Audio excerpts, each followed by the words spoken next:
Saat ini, pub Erma yang terletak di Sungai Funan. Ini adalah pub favorit Tami.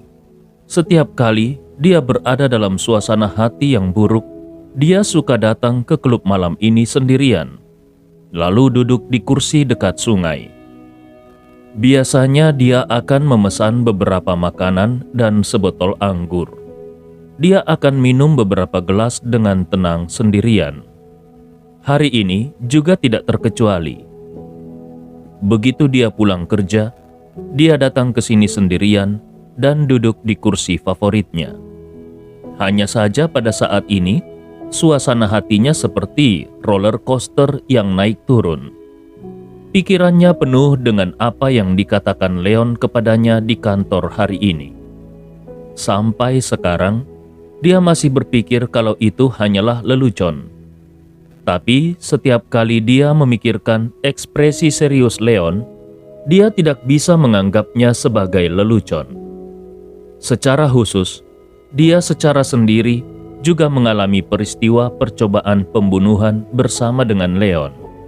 Dan serangan yang terjadi terhadap Stephen King, Direktur Eksekutif Konsorsium Bintang Cemerlang, bukanlah rahasia lagi. Saat ini, Konsorsium Bintang Cemerlang sedang mengalami bencana yang belum pernah terjadi sebelumnya. Semua ini membuatnya yakin kalau kata-kata Leon sama sekali bukan lelucon.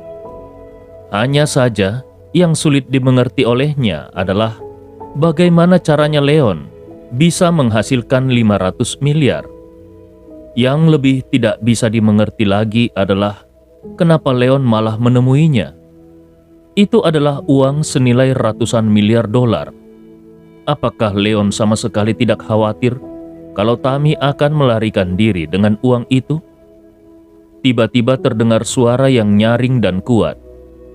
"Jadi, bagaimana menurutmu?" Suara itu menarik Tami dari lamunannya untuk kembali ke dunia nyata. Tami mendongak dan menemukan kalau Leon mengikutinya ke sini. Melihat wajah Leon, Tami pun berkata dengan terus terang, "Sejak tadi, aku bertanya-tanya, kenapa kau menemuiku?" Leon menjawab tanpa ragu, "Itu karena aku percaya padamu. Kau bersedia memblokir peluru untukku dengan mempertaruhkan nyawamu. Kalau aku tidak bisa mempercayai orang seperti itu, aku benar-benar tidak tahu siapa lagi di dunia ini yang bisa kupercaya." Tami tercengang. Meskipun itu memang benar, tetapi masalahnya adalah ini bukan uang puluhan atau ratusan juta, tetapi ratusan miliar. Jumlah uang yang begitu besar itu sudah cukup untuk membuat siapapun memiliki beberapa pemikiran yang seharusnya tidak mereka miliki. Melihat tatapan jernih dari mata Leon, hati Tami terasa hangat. Dia merasa sangat bahagia karena bisa dipercaya oleh Leon. Leon mengeluarkan kartu emas ungu dari tangannya dan menyerahkannya kepada Tami sambil berkata, "Ini adalah kartu emas ungu milik yayasan. Prosedur lainnya telah selesai. Jadi, kau bisa menarik uang dari kartu ini kapan saja. Itu tidak akan menimbulkan masalah." Ketika Tami melihat pola naga yang indah dari kartu itu, kelopak matanya melonjak liar. Kartu emas ungu dengan pola naga ini selama ini hanya pernah didengar oleh Tami, tetapi dia belum pernah melihatnya sendiri. Dia tidak menyangka kalau suatu hari nanti dia akan bisa melihatnya dengan matanya sendiri dan bahkan memegangnya di tangannya. Sebenarnya kartunya ringan, tetapi ketika kartu itu dipegang oleh Tami, kartu itu terasa berat. Di dalam kartu ini, bukan hanya ada sejumlah besar uang yang hampir tidak bisa dimiliki oleh banyak orang kaya, tetapi juga ada kepercayaan mutlak dari Leon. Sambil meraih kartu emas ungu itu dari tangan Leon, Tami berkata dengan penuh percaya diri, "Jangan khawatir, aku pasti tidak akan pernah mengecewakanmu." Leon tersenyum sedikit.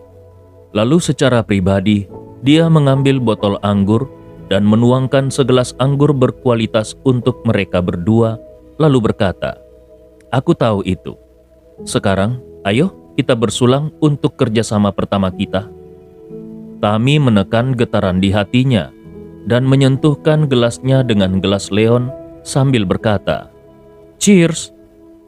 Tak satu pun dari mereka yang menyadari kalau di bar lain di seberang sungai Funan, Li Yunfei yang mengenakan satu set pakaian sipil sedang duduk murung di posisi jendela. Dari sudut pandangnya, dia hanya bisa melihat Tami dan Leon duduk di tepi sungai. Ketika dia melihat Tami dan Leon bersulang, tidak mungkin lagi baginya untuk menjaga kedamaian di hatinya. Terutama ketika dia memikirkan pengabaian yang dilakukan oleh Tami terhadap dirinya hari ini. Itu membuatnya menjadi sedikit marah. Sambil diam-diam mengutuk Tami di dalam hatinya, Li Yunfei mengeluarkan ponselnya dan melakukan panggilan.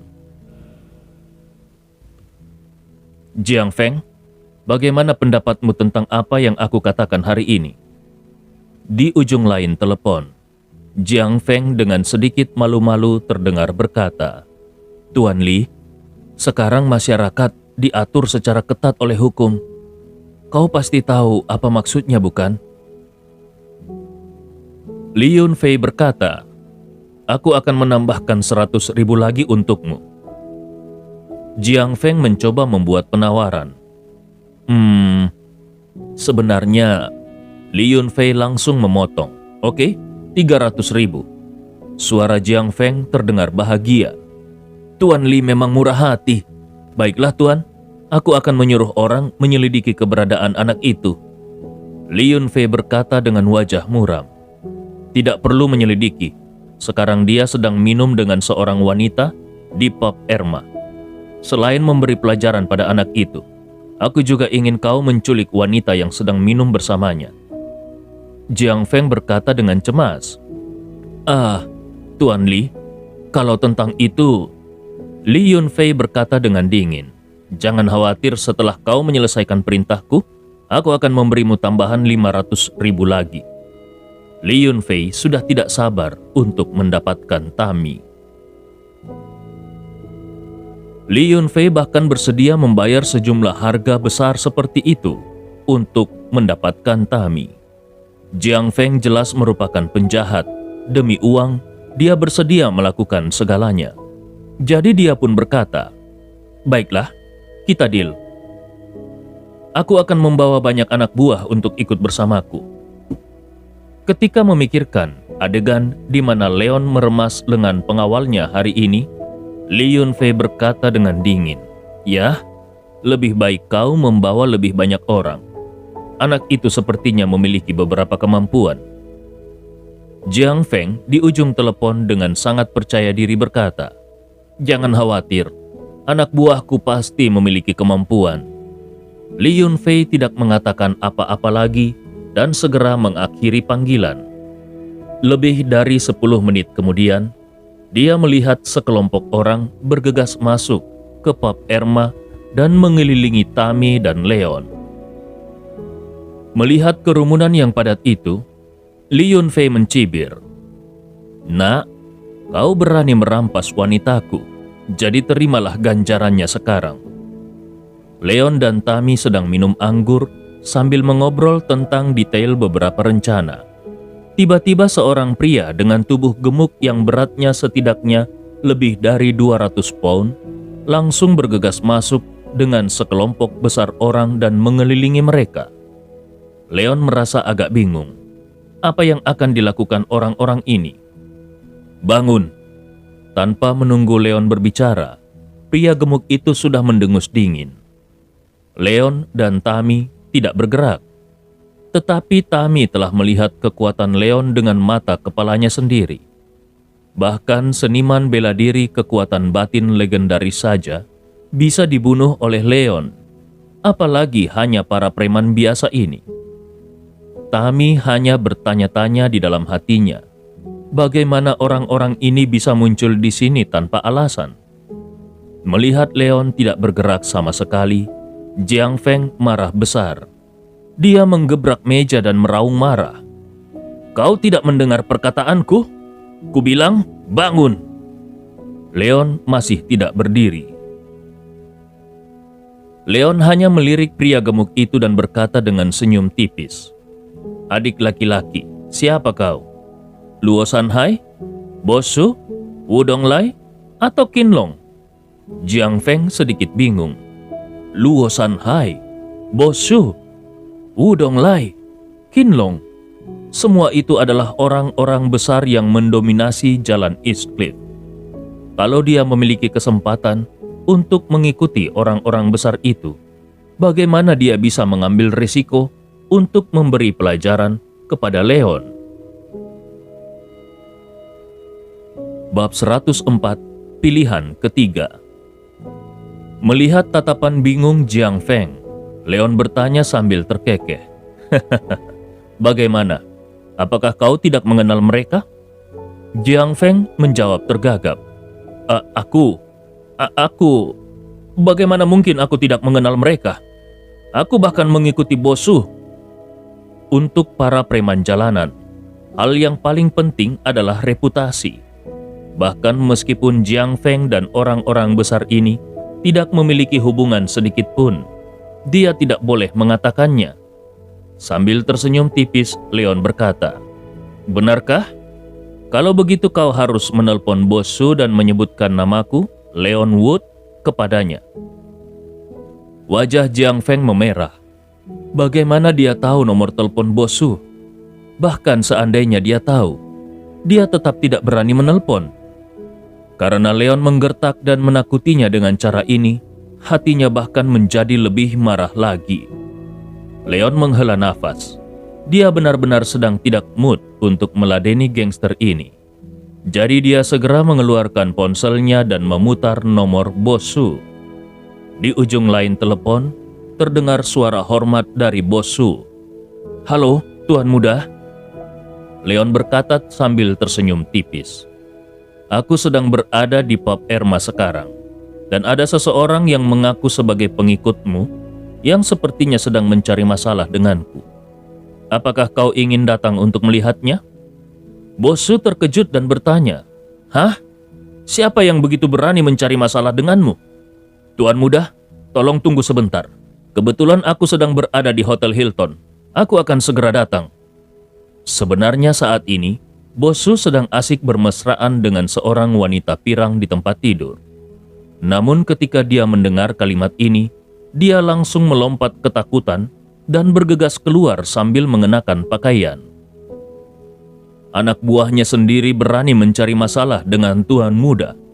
Ini bukan hanya mencari kematian, tapi juga mengadu domba dirinya sendiri sampai mati. Leon menutup panggilan dan berkata kepada Jiang Feng, "Oke, kakak tertuamu akan segera datang. Kau bisa mengatakan sesuatu padanya nanti." Mata Jiang Feng tidak berkedip. Orang ini benar-benar mengenal Bosu? Tapi bagaimana ini mungkin? Bosu adalah penguasa kota utara East Cliff. Dengan statusnya yang sangat mulia, bagaimana Bosu bisa mengenal pria serendah bocah ini? Tapi ketika tadi dia mendengarkan nada suara Leon saat menelpon, itu sama sekali tidak terdengar seperti berbicara dengan pria besar. Nada suara Leon lebih mendominasi daripada Bosu. Tapi ini tidak mungkin. Jiang Feng merasa ada yang salah di sini. Dia masih berusaha terlihat tidak takut dan berkata, "Wah, sepertinya kau sedang berpura-pura di sini." Leon hanya tertawa dan berkata, "Apakah aku bersandiwara atau tidak? Kau akan mengetahuinya dalam beberapa menit lagi." Jiang Feng mendengus dingin. "Oke, aku akan memberimu beberapa menit dan melihat berapa lama kau bisa berpura-pura menjadi tangguh." Jiang Feng sudah memutuskan kalau Leon hanya berpura-pura. Tetapi ada suara kecil di hatinya yang mengingatkannya, bagaimana kalau Leon benar-benar mengenal Bosu? Bukankah itu berarti dia akan celaka? Butuh waktu sekitar 10 menit bagi orang normal untuk berjalan dari Hotel Hilton ke pub Erma. Tetapi dalam waktu kurang dari 3 menit, Bosu yang terengah-engah bergegas masuk dengan beberapa anteknya. Sekilas, dia melihat Leon yang sedang dikelilingi oleh beberapa orang. Dia sangat ketakutan sampai wajahnya menjadi pucat pasi saat ini. Dia mengangkat tangannya untuk menampar seorang gangster yang ada di depannya, sampai gangster tersebut terhempas ke belakang, dan Bosu pun langsung bergegas masuk. Melihat anak buahnya terlempar ke tanah, Jiang Feng sangat marah. Dia baru saja akan memberi perintah kepada anak buahnya yang lain untuk bergerak. Tetapi tiba-tiba dia melihat rambut perak khas Bosu. Jiang Feng sangat terkejut. Ini ternyata, ini benar-benar Bosu, penguasa kota utara. Bosu tidak mengenal Jiang Feng.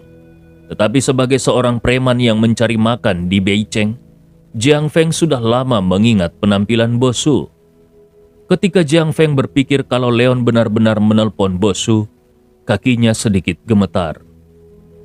Yang lebih mengejutkannya adalah bahwa penguasa distrik kota utara itu bergegas datang ke Leon seperti seorang bawahan dan berkata kepada Leon dengan sangat hormat, "Halo Tuan Muda."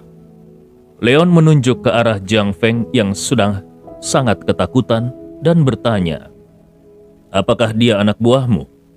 Bosu menoleh dan menemukan kalau itu adalah orang yang tidak dia kenal sama sekali. Dia pun menghela nafas lega. Untunglah orang itu bukan anak buahnya. Bosu segera berkata, "Tuan Muda, aku tidak mengenalnya." Leon tersenyum tipis. "Tapi dia bilang dia adalah pengikutmu, dan dia akan membuatku berada dalam masalah." Bosu benar-benar marah. Orang ini berani menyamar sebagai orangnya sendiri dan membuatnya bergegas datang ke sini ketika dia sedang asik berduaan dengan seorang gadis cantik. Tanpa ragu-ragu, dia langsung menampar wajah Jiang Feng dengan keras sambil bertanya, "Siapa bosmu?" Meskipun Jiang Feng membawa banyak antek, tetapi tidak ada satupun dari mereka yang berani bertindak gegabah terhadap Bosu, seorang pria besar di Beicheng. Jiang Feng bahkan menjadi lebih ketakutan dan tidak bisa berbicara. Bosu mendengus dingin dan hendak menamparnya lagi. Tapi Jiang Feng sudah sangat ketakutan sampai kakinya menjadi lunak. Dia langsung berlutut di tanah sambil memohon belas kasihan Bosu. "Bosu, aku salah. Ini semua ulah Tuan Li. Dia memberiku uang sebanyak 300.000 yuan dan memintaku untuk mematahkan salah satu kaki Tuan Muda ini." Leon sedikit terkejut. Sepertinya dia tidak mengingat Li Yunfei sama sekali, jadi dia pun bertanya, "Tuan Li? Tuan Li yang mana?" Jiang Feng menjawab, "Tuan Li Yunfei dari perusahaan Yuntian." Tami yang duduk di seberang Leon langsung terkejut dan berseru, "Li Yunfei?" Leon memandang Tami dengan heran dan bertanya, "Kau kenal orang itu?" Tami berkata dengan wajah dingin, terlihat jelas kalau dia sangat kesal. "Itu adalah orang yang datang ke perusahaanku tadi." Leon langsung mengerti bahwa ternyata pria itu cemburu dan ingin membalas dendam pada dirinya.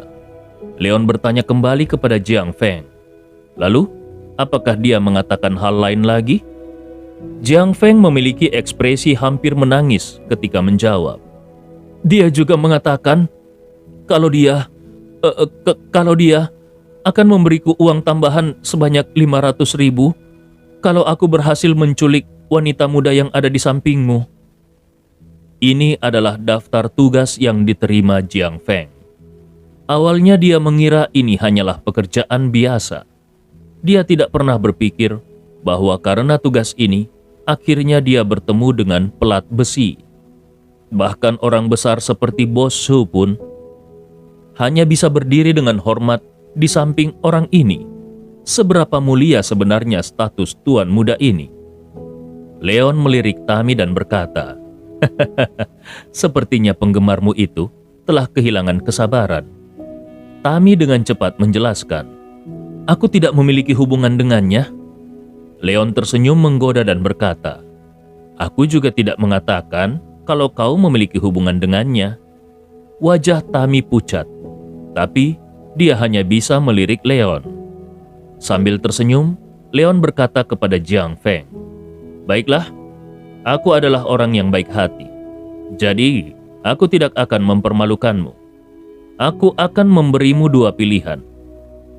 Pertama, bawa orang-orangmu untuk melompat dari sini, dan aku tidak akan menyebutkan lagi masalah ini di masa depan." Jiang Feng memandangi air sungai selatan yang deras dan menelan ludahnya. Dia tidak bisa berenang. Dengan aliran air sungai yang seperti itu, mana mungkin dia bisa selamat kalau dia melompat?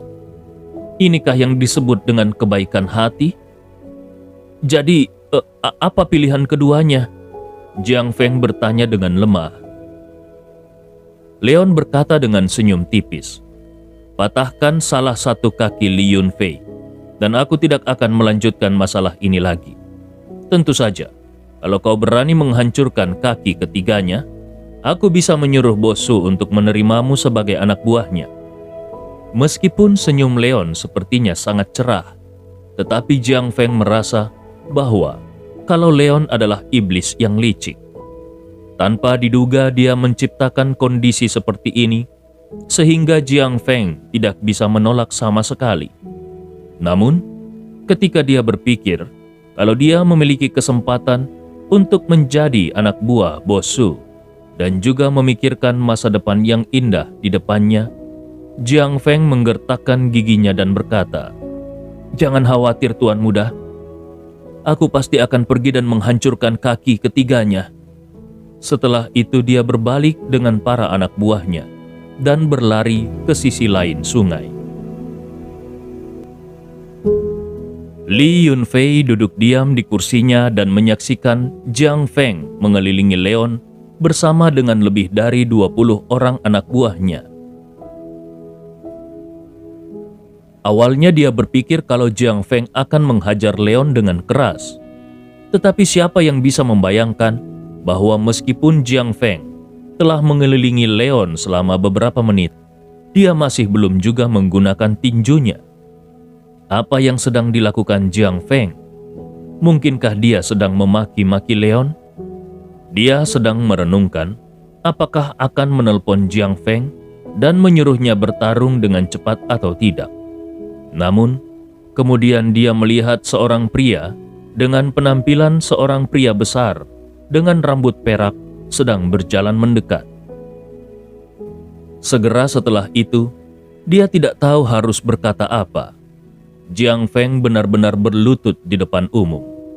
Li Yunfei sedikit bingung, ada apa ini? Sesaat kemudian, dia melihat kalau Jiang Feng tidak melakukan apa-apa, namun pergi dengan sekelompok anak buahnya. Saat ini Jiang Feng malah berjalan ke sisinya. Apakah semuanya baik-baik saja? Tapi kenapa Jiang Feng tidak melakukan apa-apa dan malah bergerak pergi? Li Yunfei sangat marah dan siap memarahi Jiang Feng dengan keras. Pada saat ini, Jiang Feng dan rombongannya langsung masuk. Li Yunfei mendengus dingin. "Jiang Feng, apa maksudmu dengan ini?" Yang mengejutkan Li Yunfei, Jiang Feng bahkan bersikap lebih marah daripada dirinya. "Apa maksudku? Li Yunfei, kau hampir membuatku dibunuh olehnya." Li Yunfei tidak mengerti dan bertanya, "Hah? Kenapa dia mau membunuhmu?" Jiang Feng mengabaikan keterkejutan Li Yunfei dan terus saja mengutuk, "Dasar bodoh! Kau bahkan tidak menyelidiki identitas orang-orang itu dan menyuruhku memberinya pelajaran. Kalau bukan karena kepintaranku, aku khawatir aku sudah dibuang ke sungai Funan untuk dijadikan makanan ikan sekarang." Li Yunfei benar-benar tercengang. "Apa maksudmu?" Jiang Feng menjawab dengan jengkel.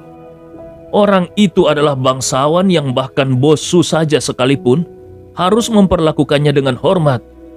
Kau benar-benar memintaku untuk berurusan dengannya. Apa kau sudah gila?" Li Yunfei berseru, "Apa? Bocah lusuh itu benar-benar mengenal Bosu?" Li Yunfei tidak mengenal Bosu, tetapi dia pasti pernah mendengar nama Bosu. Jiang Feng berkata dengan nada sinis, "Benar-benar bodoh. Bosu saja harus dengan hormat memanggilnya Tuan Muda. Bagaimana dia bisa kau sebut sebagai bocah lusuh?" Apa? Baru saat itulah Li Yunfei menyadari bahwa Leon bukan hanya mengenal Bosu, tetapi Bosu sendiri harus menghormati Leon sedemikian rupa. Apa identitas Bosu? Dia adalah setingkat pahlawan yang mendominasi kota utara. Aset Bosu sendiri lebih tinggi daripada asetnya. Dan orang sebesar itu masih perlu memanggil bocah lusuh itu Tuan Muda? Lalu apa sebenarnya identitas bocah itu? Li Yunfei tidak berani memikirkannya. Dia tiba-tiba mengerti kenapa tadi Tami bersikap dingin kepadanya. Namun sangat antusias ketika menghadapi remaja itu. Seandainya dia seorang wanita, dia juga pasti akan sepenuh hati menyambut orang seperti itu. Karena teringat kalau dia tidak ada di sini untuk berdiskusi dengan Li Yunfei, Jiang Feng pun meraung marah. "Lupakan saja. Untuk apa kita buang-buang waktu berbicara omong kosong? Rekan-rekan, silakan lakukan." Para antek Jiang Feng langsung bergerak menerkam Li Yunfei.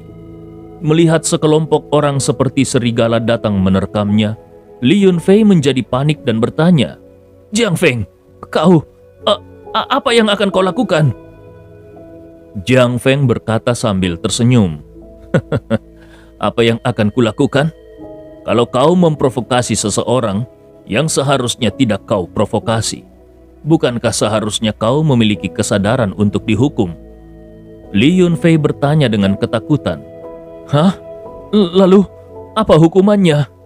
Jiang Feng tertawa. "Jangan khawatir. Tuan Muda berkata, kalau dia adalah orang yang baik hati, dia tidak akan menginginkan hidupmu selama kau hanya memiliki satu kaki." "Apa?" Li Yunfei tercengang. Tadinya dia menyuruh orang-orang ini untuk mematahkan satu kaki Leon. Tetapi sebagai hasilnya, orang-orang ini pada gilirannya justru ingin mematahkan kakinya. Apakah ini yang disebut dengan pembalasan surgawi yang legendaris? Li Yunfei hendak membuka mulutnya untuk memohon belas kasihan. Namun, suara Jiang Feng sudah terdengar lagi. "Ngomong-ngomong, jangan lupa kata-kata Tuan Muda itu untuk mengikis kaki ketiganya." Li Yunfei sangat ketakutan sehingga wajahnya berubah menjadi hijau di tempat. Kaki ketiga? Bukankah itu adalah hal terpenting bagi seorang pria? "Jiang Feng, dengarkan. Aku bisa." Li Yunfei hendak mengatakan bahwa dia bisa pergi dan bertanya pada Leon. Tetapi sebelum kata-katanya itu bisa diucapkan, Jiang Feng sudah melangkah maju secara langsung dan menendangnya dengan keras. Tangisan yang menyedihkan pun bergema di seluruh sungai Funan. Bahkan Leon dan yang lainnya yang sedang duduk di seberang sungai bisa mendengar teriakan ini. Tetapi dia hanya melirik ke arah seberang sungai dengan cuek dan berhenti memperhatikan.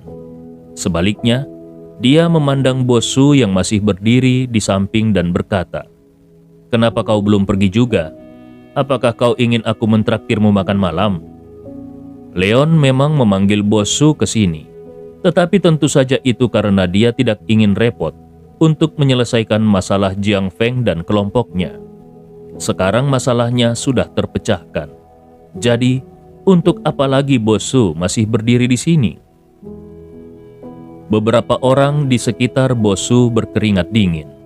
Di seluruh East Cliff, mereka khawatir satu-satunya orang yang berani berbicara seperti ini dengan Bosu hanyalah Tuan Muda tertua yang ada di depan mereka ini. Tapi Bosu sama sekali tidak merasa tersinggung. Dengan rendah hati, dia justru berkata, Tidak, bukan seperti itu. Hanya saja masih ada beberapa hal yang ingin kulaporkan kepada Tuan Muda." Ketika mengatakan hal ini, Bosu juga melirik ke arah Tami yang ada di samping Leon. Secara alami, Leon tentu mengerti apa yang dimaksud Bosu, tetapi dia masih berkata dengan santai, "Katakanlah, Nona Zhou ini bukan orang luar." Mendengar Leon mengatakan bahwa dia bukan orang luar, hati Tami terasa hangat. Bosu tidak lagi bertele-tele.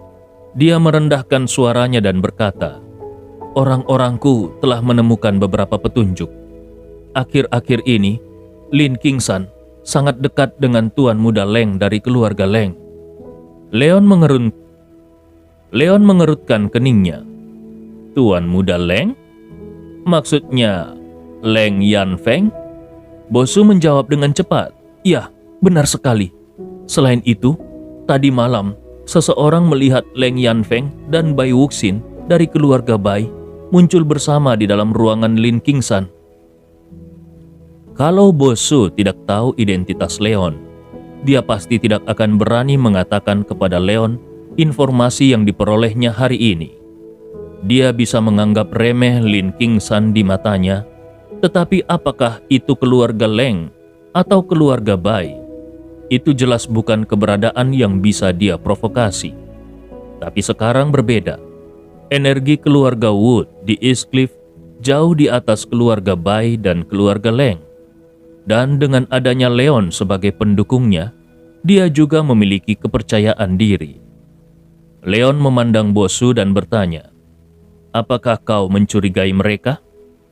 Bosu menjawab dengan sangat tegas, "Aku tidak yakin apakah mereka yang melakukan serangan terhadap Tuan Muda atau bukan. Tetapi Rubah Darah dan teman-temannya memiliki hubungan yang baik dengan mereka. Kalau hanya Lin Qingsan, Zhang You, atau Liu Hong, mereka tidak akan bisa mengundang petarung seperti itu." Zhang You dan Liu Hong adalah pemimpin geng Beidou di Beicheng dan pemimpin geng Tianluo di Dongcheng. Sebelumnya, kekuatan keduanya hanya rata-rata. Namun tiba-tiba ada petarung seperti Tian Wolf dan beruang kasar. Tentu saja secara alami, ini menimbulkan kecurigaan. Adapun Lin Qingsan, meskipun dia menempati wilayah Xicheng, namun kekuatannya tidak sebaik Luo Sanhai, Bosu, dan Wu Donglai. Jadi tidak mungkin dia yang mengundang seniman bela diri kekuatan internal. Apalagi, selain ketiga orang ini masih saling kenal, sekarang dia tahu bahwa Leng Yanfeng dan Bai Wuxin juga berhubungan dengan Lin Qingsan. Jadi, mana mungkin dia tidak curiga? Leon terdiam. Awalnya dia lebih curiga pada Bai Wuxin. Tetapi sekarang, bahkan Leng Yanfeng pun hadir. Bisakah dikatakan bahwa orang-orang ini benar-benar bergabung menjadi sekutu? Pada saat ini, ponsel Leon berdering dan menyadarkan Leon dari lamunannya. Leon mengeluarkan ponselnya dan melihat kalau yang menelpon adalah Yurin. Jadi, dia bergegas menerima panggilan itu. Di ujung telepon terdengar suara Yurin yang panik. "Leon, cepat pulang. Kondisi kakek memburuk lagi." Leon terkejut setengah mati. "Apa?"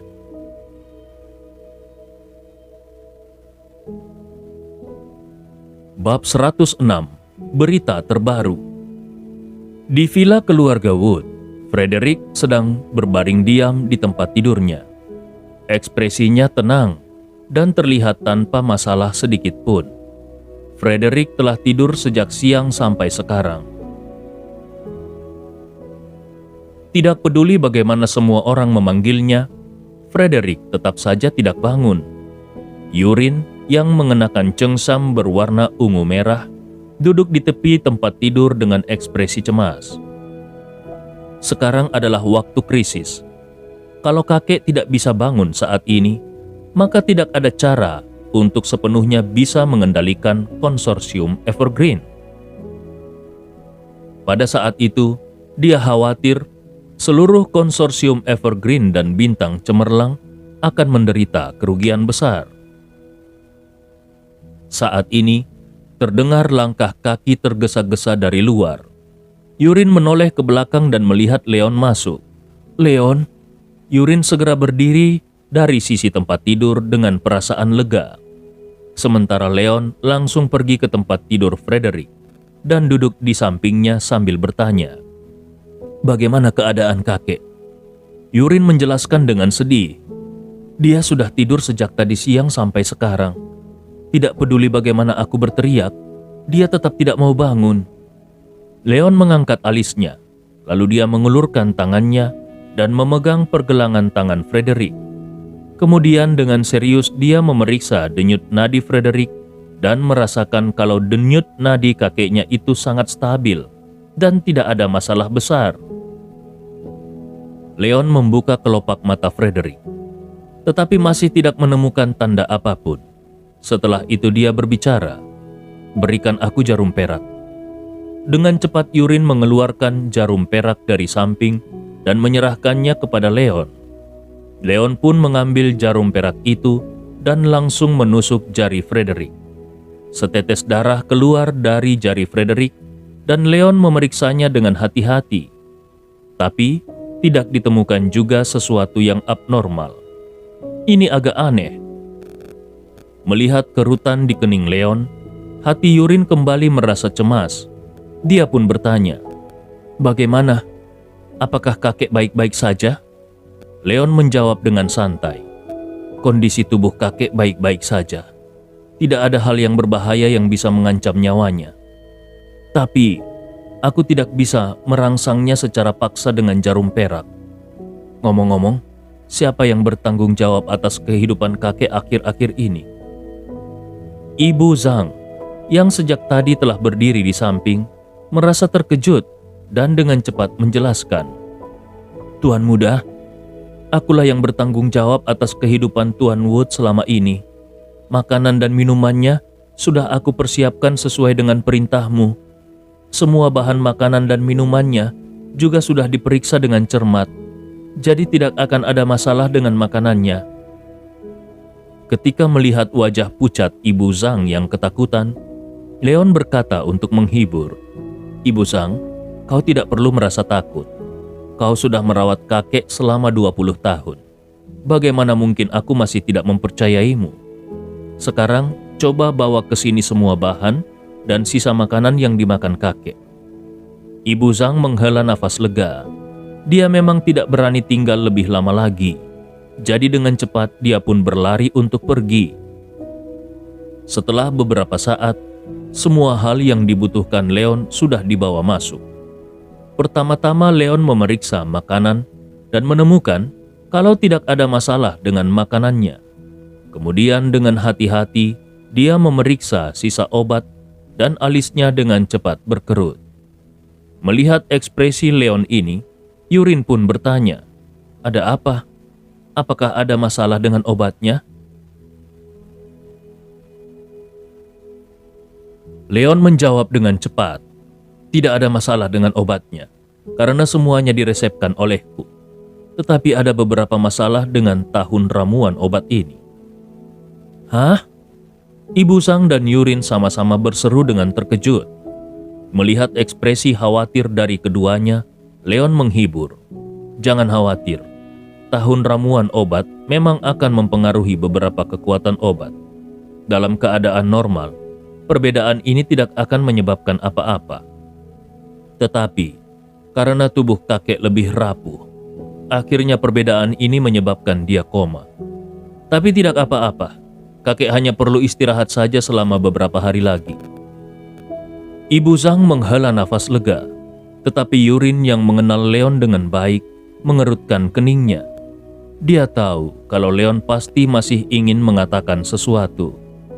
Benar saja, Leon pun berkata kepada Ibu Zhang, "Ibu Zhang, semua obat yang disiapkan untuk kakek dalam beberapa hari terakhir ini harus ditunjukkan kepadaku terlebih dahulu. Nantinya, hanya setelah aku memeriksanya, barulah kau bisa memberikannya kepada kakek. Apakah kau mengerti?" Ibu Zhang mengangguk berulang kali. Iya, aku mengerti Tuan." Leon kemudian tersenyum dan berkata, "Kalau begitu, kau akan lebih sibuk lagi belakangan ini." Ibu Zhang menjawab dengan cepat, "Tidak masalah, Ini adalah apa yang memang harus aku lakukan." Leon mengangguk, dan kemudian dia memberi isyarat kepada Yurin untuk meninggalkan kamar itu.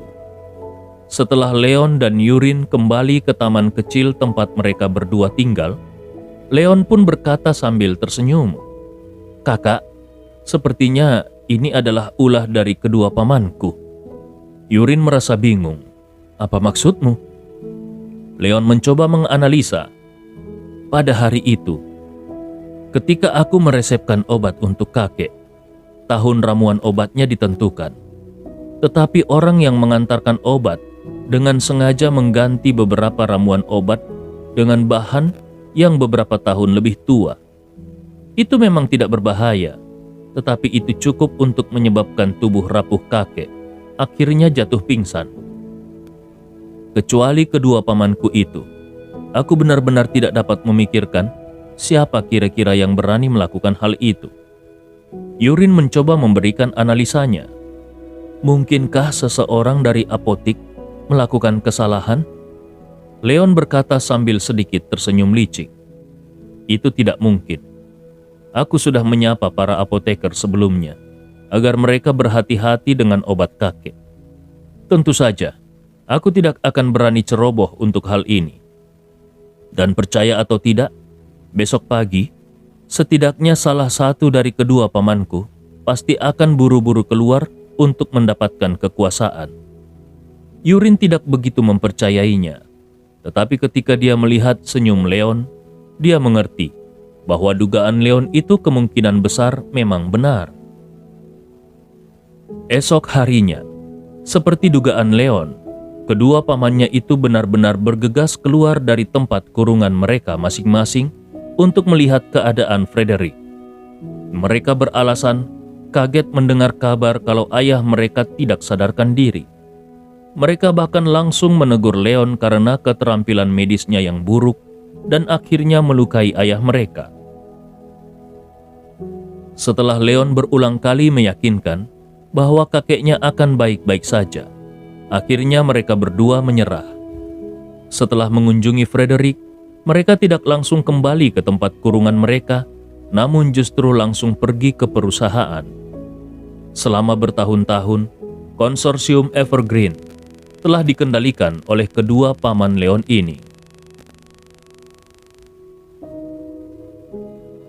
Yurin saja baru setengah bulan mendapatkan kesempatan untuk memimpin konsorsium Evergreen. Bahkan meskipun dia sangat mampu dan telah diakui oleh banyak orang, tetapi prestisenya masih tidak dapat dibandingkan dengan kedua paman Leon itu. Ditambah lagi ada banyak orang di perusahaan yang sudah mendengar kabar kalau Frederick jatuh koma dan tidak dapat mengelola berbagai hal. Sehingga kekuasaan langsung beralih kepada kedua paman Leon. Kedua bersaudara itu tidak lagi berdebat satu sama lain seperti sebelumnya, tetapi mereka merapatkan barisan untuk berurusan dengan Yurin. Hanya butuh 3 hari untuk benar-benar menyingkirkan Yurin. Dan Frederick juga belum sadarkan diri, sehingga seluruh konsorsium Evergreen sekali lagi jatuh ke tangan paman tertua dan paman kedua Leon. Harga saham Bintang Cemerlang juga terus turun, karena banyak pemegang saham yang menjual sahamnya, sehingga harga sahamnya semakin turun. Hanya dalam waktu beberapa hari saja, nilai pasar seluruh konsorsium Bintang Cemerlang menguap ratusan miliar dengan begitu saja. Saat ini, di dalam konsorsium juga terjadi kepanikan. Seolah-olah tidak akan lama lagi, kapal induk komersial ini yang telah mendominasi East Cliff selama bertahun-tahun benar-benar akan hancur. Namun, Leon yang seharusnya muncul di perusahaan untuk menstabilkan hati orang, tidak pernah mengunjungi perusahaan lagi. Dia bersikap seolah-olah semua ini tidak ada hubungannya dengan dia. Setiap hari, dia hanya tinggal di sisi kakeknya untuk memeriksa kondisi kakeknya, atau dia akan pergi ke sekolah untuk menghadiri kelas. Sepertinya dia benar-benar menyerah untuk menyelamatkan konsorsium Bintang Cemerlang. Di seluruh East Cliff, angin dan awan bergelombang, serta hujan badai akan segera datang. Pada saat itulah, sebuah pesan datang dan benar-benar menghancurkan ketenangan sebelum badai. Leng Yanfeng dari keluarga Leng akan menikah dengan Xie Xiao dari keluarga Xie pada tanggal 20 Mei. Ini adalah pernikahan antara dua raksasa top. Setiap orang yang memenuhi syarat untuk menerima undangan merasa terkejut ketika menerima undangannya. Perjodohan di antara keluarga besar memang sudah biasa. Namun Xie Xiao baru berusia 18 tahun pada tahun ini. Apa sebenarnya yang diberikan oleh keluarga Leng sampai bisa membuat keluarga Xie begitu bersemangat untuk menikahi Xie Xiao? Leon juga menerima undangan itu karena Leng Yanfeng secara pribadi mengirimkannya. Ketika dia melihat undangan merah itu, wajahnya menjadi pucat. Leon memegang undangan pernikahan itu dengan wajah pucat. Mengenakan setelan kasual hitam, Leng Yanfeng yang terlihat tampan mengubah sikap dinginnya sebelumnya. Dengan senyuman mengejek di wajahnya, dia berkata, "Leon, bukankah Xie Xiao adalah saudara perempuanmu yang paling kau sayangi? Ini adalah acara besarnya, jadi tentu saja kau harus ikut merasa bahagia." Secara perlahan, Leon mengangkat kepalanya. Ketika melihat senyum puas di wajah Leng Yanfeng, dia berkata dengan dingin, "Seingatku, aku sudah mengatakan kalau tidak ada yang bisa memaksa Xie Xiao untuk melakukan sesuatu yang tidak dia sukai." Leng Yanfeng tertawa dan berkata, "Leon, selama ini kau selalu mengatakan hal-hal besar seperti itu. Apakah menurutmu itu menarik?" Belum lama ini, Leon memang telah mengatakan hal yang sama kepada Leng Yanfeng. Dan pada saat itu Leng Yanfeng tidak bisa membantahnya sama sekali. Tidak peduli seberapa kuat keluarga Leng, masih sulit baginya untuk menandingi keluarga Wood yang sangat kuat. Pada saat itu, kalau Leon bersikeras mati-matian menghalangi pernikahannya dengan Xie Xiao, dia percaya kalau keluarga Xie tidak akan pernah mengambil resiko untuk menyinggung keluarga Wood dengan menyetujui pernikahan ini. Tapi sekarang berbeda. Konsorsium Bintang Cemerlang sedang dalam bahaya, dan konsorsium Evergreen juga jatuh ke tangan paman pertama dan paman kedua Leon. Hanya sedikit orang di seluruh keluarga Wood yang masih menghormati Leon. Setelah kehilangan sumber keuangan yang sangat besar di belakangnya, Leon hanyalah seorang remaja biasa. Bahkan kekuatan seni bela diri internal Leon pun tidak ada gunanya. Leng Yanfeng sendiri adalah seniman bela diri kekuatan internal, dan bahkan sejak 10 tahun yang lalu, dia sudah mengembangkan kekuatan internalnya. Dia tidak berani menghadapi Leon sebelumnya. Itu karena kekuatan yang ada di belakang Leon. Sepertinya, sebentar lagi konsorsium Evergreen akan jatuh ke tangan wanita Qin Lanyue. Dengan kehilangan sebesar ini, bagaimana mungkin Leng Yanfeng masih merasa takut pada Leon?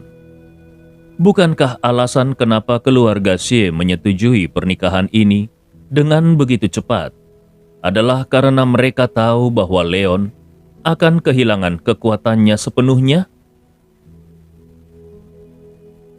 Ini adalah permainan catur besar di mana keluarga Qin, keluarga Bai, keluarga Chu, keluarga Leng, dan termasuk keluarga Qi semuanya ikut terlibat.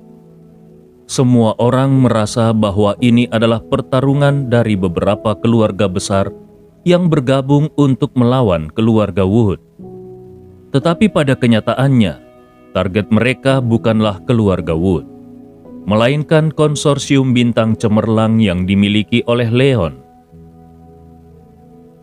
Di bawah kendali wanita Qin Lanyue, bahkan kedua paman Leon pun ikut terlibat.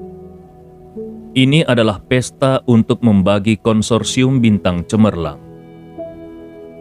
Seluruh 7 keluarga besar Eastcliff, kecuali keluarga Si yang ketakutan, ikut terlibat. Sekarang tampaknya kemenangan ada di tangan gabungan keluarga besar itu. Keluarga Si juga menyadari kalau saat ini peta kekuasaan sudah berubah. Dan karena mereka juga ingin mendapatkan sepotong kue di dalam pesta, akhirnya mereka pun menyetujui pernikahan kedua keluarga ini. Di seluruh Eastcliff, menurut Leng Yanfeng, sepertinya hanya Leon yang masih tidak tahu apa-apa. Rasanya lucu kalau mengingat bagaimana Leon berpartisipasi untuk mewakili Luo Sanhai dalam pertandingan bawah tanah. Bahkan meskipun pada akhirnya Leon bisa memang membutuhkan dan melakukan itu. Ralat. Bahkan meskipun pada akhirnya Leon bisa menang, memangnya apa untungnya melakukan itu? Meskipun pada akhirnya Leon bisa mengintegrasikan dunia bawah tanah Eastcliff, namun kalau dibandingkan dengan konsorsium bintang cemerlang yang besar, tentu saja dunia bawah tanah Eastcliff itu tidak ada apa-apanya. Selain itu, menurut Leng Yanfeng, alasan terbesar kenapa Luo Sanhai dan yang lainnya bersedia setia kepada Leon adalah karena identitas Leon sebagai tuan muda dari keluarga Wood. Ketika nanti Leon kehilangan identitasnya ini, pilihan apa yang akan diambil oleh orang-orang itu? Leng Yanfeng benar-benar ingin melihat adegan pengkhianatan mereka pada Leon saat itu. Pada saat ini, Leon berkata dengan dingin, "Tidak masalah, apakah itu menarik atau tidak. Aku hanya ingin mengingatkanmu saja, bahwa selama aku masih hidup, kau tidak akan bisa menikahi Xie Xiao." Leng Yanfeng berkata sambil tersenyum, "Aku khawatir kau akan kecewa kali ini. Baiklah, entah apakah kau suka atau tidak. Tapi hari ini aku datang ke sini untuk mengantarkan undangan pernikahanku. Aku juga akan mengantarkan undangan kepada kedua pamanmu. Kalau begitu, aku akan pergi dulu." Leng Yanfeng sama sekali tidak menghiraukan Leon. Pada saat Leng Yanfeng hendak berbalik, tiba-tiba Leon bertanya, "Apakah rubah darah adalah orangmu?" Leng Yanfeng melambaikan tangannya dengan murah hati dan berkata, "Benar, sayang sekali kau membunuhnya, tapi tidak apa-apa. Wilayah itu memang harus diberikan kepadamu." Leon bertanya lagi, "Lalu pembunuh itu juga diatur olehmu?" Leng Yanfeng mencibir, "Hohoho, kalau aku, Leng Yanfeng, ingin membunuhmu, caranya tidak akan seperti itu." Kemudian Leng Yanfeng benar-benar pergi meninggalkan Leon. Leon tidak bergerak. Dia hanya diam-diam melihat Leng Yanfeng pergi sambil mengingat kata-kata terakhir Leng Yanfeng. Melihat Leon tidak bergerak, Yurin yang ada di samping merasa sedikit khawatir. Dia tahu kalau Leon sangat menyayangi Xie Xiao. Sekarang keluarga Xie tidak tahu betapa gilanya mereka. Mereka sangat ingin menikahkan Xie Xiao dengan seseorang yang tidak dia cintai. Bagaimana mungkin Leon bisa menerimanya? Hanya saja sekarang, konsorsium bintang cemerlang sedang goyang. Kakeknya tidak sadarkan diri, dan keluarga Wood juga dikendalikan oleh paman pertama dan paman kedua Leon. Betapa tidak mudahnya menyelesaikan semua masalah ini. Leon berbalik dan tersenyum lembut pada Yurin. "Kakak, aku baik-baik saja. Xie Xiao tidak akan menikah dengan Leng Yanfeng. Percayalah." Melihat senyum lembut Leon, Yurin merasakan sakit di hatinya. Kalau bisa, dia benar-benar ingin menanggung semua masalah ini daripada harus membebankannya pada Leon. Jadi dia berbicara untuk menyemangati Leon. "Tentu saja kakak percaya padamu." Leon tersenyum pada Yurin dan kemudian dia menoleh ke Gordon yang telah menunggu di sampingnya dan bertanya, "Gordon, Kalau kau maju, apakah kau yakin bisa melawannya? Gordon menjawab sambil tersenyum masam. Tuan muda, aku khawatir. Meskipun aku mencoba yang terbaik, aku tidak akan bisa melawannya. Sebagai seorang master, secara alami Gordon bisa merasakan kekuatan mengerikan apa yang terkandung dalam tubuh Leng Yanfeng yang tampaknya kurus itu. Leon menghela nafas ringan. Iya, anak itu bersembunyi cukup dalam, dan dia secara sadar terus mengembangkan kekuatan internalnya. Sepertinya kita benar-benar meremehkannya sebelumnya. Oke, jangan frustrasi dulu. Kau harus membaca buku yang kuberikan padamu. Itu sangat bagus untukmu. Gordon mengangguk dengan berat. Baik, Tuan Muda.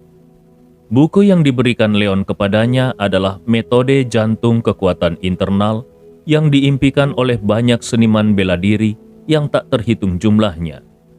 Gordon baru berlatih selama beberapa hari dan dia sudah bisa merasakan ki di tubuhnya. Dia percaya bahwa selama dia terus berkultivasi dengan mengikuti cara di buku, tidak akan lama lagi dia akan bisa menjadi seniman bela diri kekuatan internal. Leon tidak mengatakan apa-apa lagi. Dengan santai dia melemparkan undangan itu ke tempat sampah, lalu berbalik dan pergi. Ki yang tadi dipancarkan oleh Leng Yanfeng membuatnya menyadari bahwa orang yang bertumbuh bersama dengannya sejak kecil ini bukanlah orang lemah. Dia harus bekerja keras untuk mengalahkannya. Waktu berjalan hari demi hari.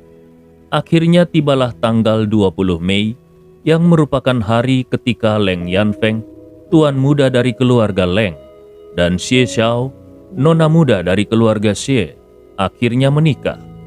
Mereka berdua termasuk dalam 7 keluarga teratas di East Cliff. Pernikahan mereka pasti akan menimbulkan sensasi di kota. Di East Cliff, banyak orang merasa bangga mendapatkan undangan untuk pernikahan ini. Semua orang yang menerima undangan itu tanpa kecuali merasa bersemangat.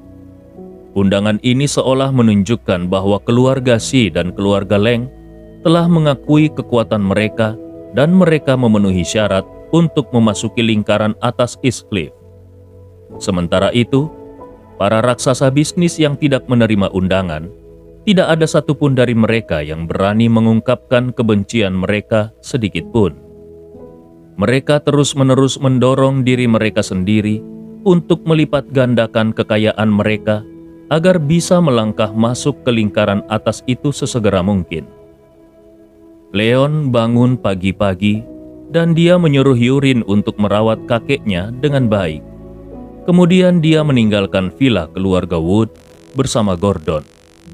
Dia sudah mengatakan bahwa selama dia masih hidup, tidak ada seorang pun yang bisa memaksa Xie Xiao untuk melakukan sesuatu yang tidak dia sukai.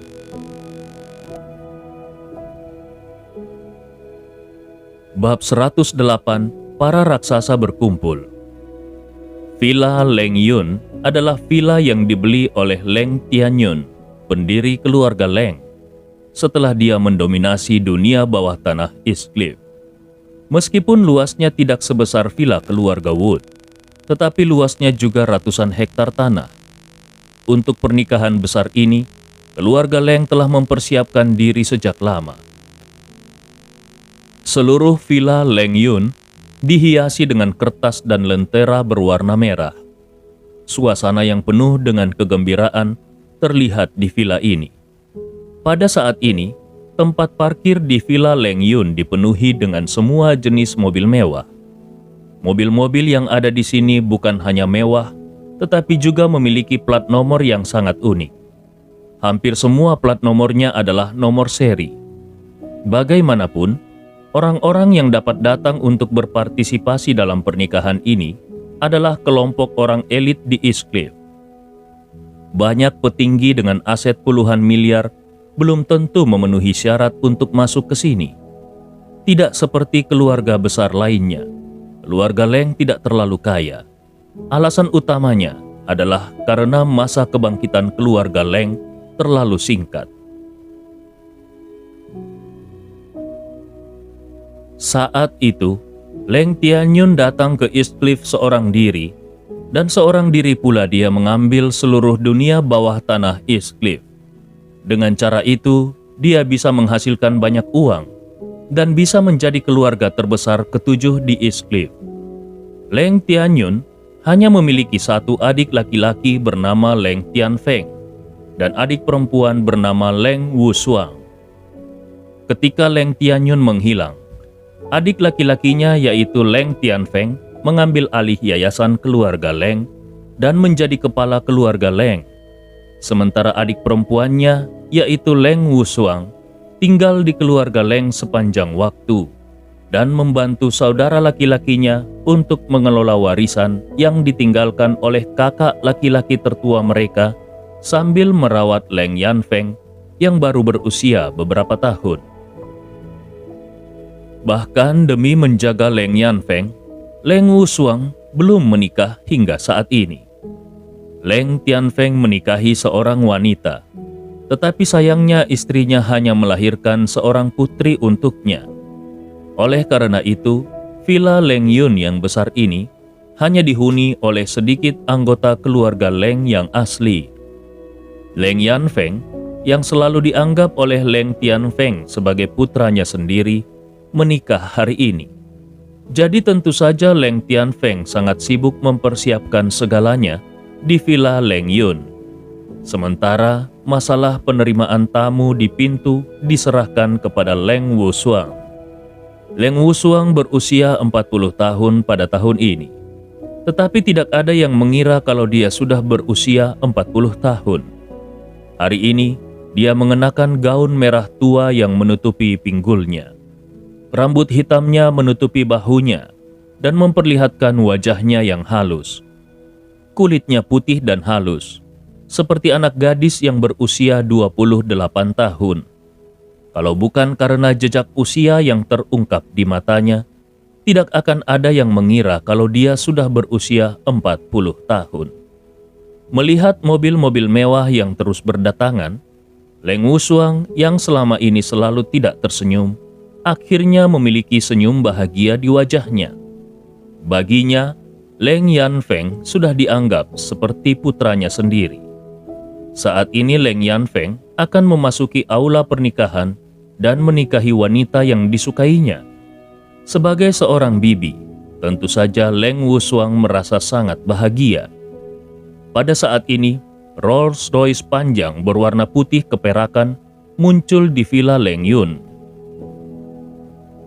Leng Wushuang berdiri dan mengambil inisiatif untuk menyambut orang-orang di dalam mobil itu. Mobil pun berhenti di sisi jalan.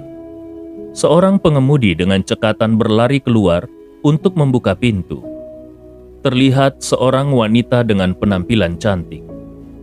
Begitu cantiknya, sehingga bahkan Leng Wushuang, yang merupakan gambaran dari wanita cantik yang awet muda, sedikit cemburu ketika melihat wanita itu berjalan turun dari mobil. Wanita itu mengenakan setelan putih yang sederhana. Tetapi meskipun hanya mengenakan setelan putih yang sederhana, namun itu tidak bisa menyembunyikan sosoknya yang tinggi dan indah. Dia memiliki rambut hitam yang langsung diikat menjadi kuncir kuda dan diikat di belakang kepalanya. Setiap kali melihat wajah ini, Leng Wushuang tidak bisa menahan nafas. Bagaimana mungkin ada wanita secantik itu di dunia ini? Yang lebih hebat lagi adalah selain wanita itu memiliki wajah yang memikat, dia juga memiliki bakat tak tertandingi yang membuat banyak petinggi pusing. Wanita itu baru berusia 23 tahun, tetapi dia sudah menjadi salah satu dari 3 orang pemilik konsorsium besar di Eastcliff. Wanita itu adalah pimpinan Yayasan Qin. Wanita seperti itu seharusnya menjadi musuh alami semua wanita. Tetapi, meskipun Leng Wushuang merasa cemburu di dalam hatinya, tapi dia tidak bisa merasa jijik sedikit pun pada wanita itu. Sebaliknya, dia justru sangat menyukainya. Hanya ada satu orang di seluruh Eastcliff yang bisa melakukan ini. Dia adalah Qin Lanyue, Saat ini, Leng Wusuang menyapa sambil tersenyum. Lanyue, aku tahu kalau kau sangat sibuk, tapi kau masih menyempatkan diri untuk benar-benar datang berpartisipasi dalam pernikahan Leng Yanfeng. Dia pasti akan sangat senang kalau tahu kau datang. Meskipun Qin adalah juniornya, tetapi sikap Leng Wusuang sama sekali tidak menonjolkan kesenioritasannya. Qin Lanyue sepenuhnya diperlakukan sebagai teman di sini.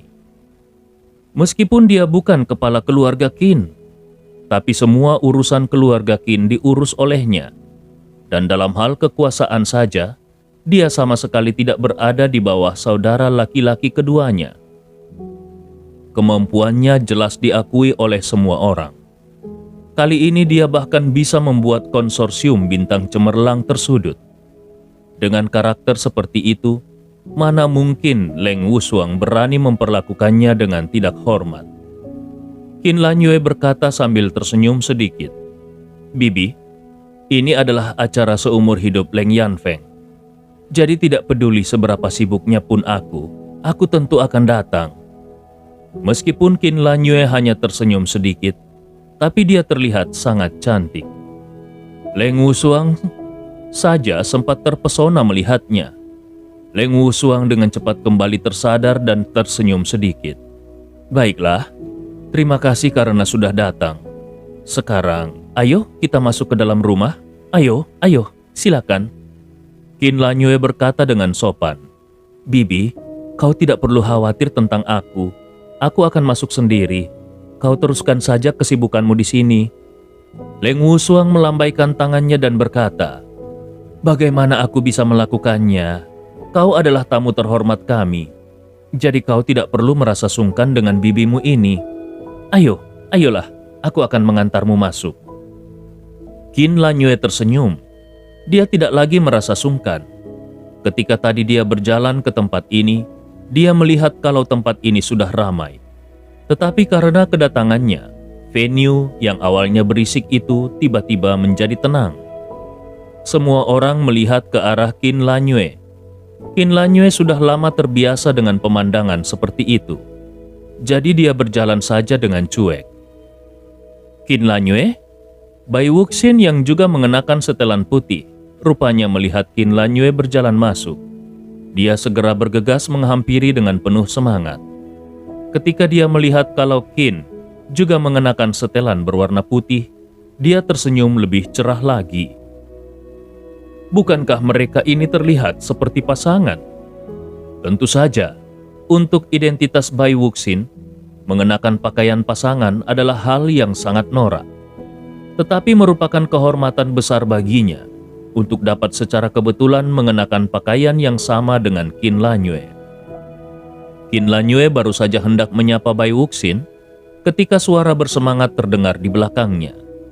Lanyue, kau benar-benar datang lebih awal dariku. Kalau aku tahu, aku pasti akan ikut denganmu.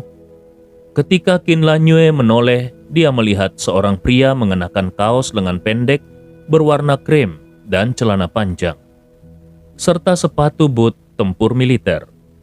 Pria itu berpakaian begitu santai. Jika dibandingkan dengan orang-orang berpakaian bagus di sini, pria itu terlihat seperti salah kostum. Tetapi tidak ada yang berani menunjukkan penghinaan sedikit pun pada pria itu.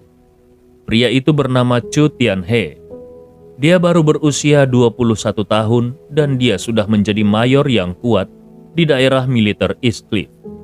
Keluarga Chu yang ada di belakang Chu Tianhe adalah keluarga peringkat ketiga di East Cliff.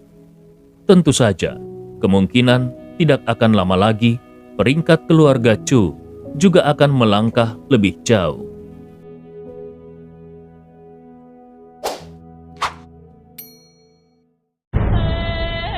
Cerita ini fakta atau fiksi? Silakan putuskan sendiri.